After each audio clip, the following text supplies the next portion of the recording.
ॐ करालवदनां घोरां मुक्तकेशीं चतुर्भुजां कालिकां दक्षिणां दिव्यां मुण्डमाला विभूषितां षड्दश्चिन्नशिरः खड्गवामाधोर्ध्वकराम्बुजाम् अभयं वरदं चैव दक्षिणाधोर्ध्वपाणिकां कण्ठावसक्तमुण्डालीगलदुर्धिरचर्चितां कर्णावतंसदानीतशवयुगमभयानकां महामेघप्रभां श्यामां तथा चैव दिगम्बरीं कण्ठावसक्तमुण्डालीगलदुर्धिरचर्चितां कर्णावतंसदानीतशवयुगमभयानकां घोरदंष्ट्रां करालास्यां हीनोन्नतपयोधराम्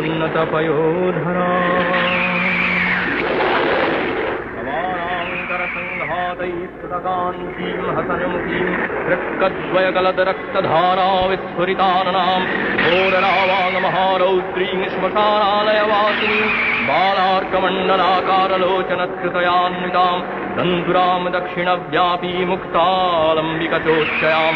नवरूपमहादेवहृदयोपरि संस्थितां शिवाभिर्घोररावाभिश्चतुर्दिक्षु समन्वितान् महाकालेन च समं विपरीतरता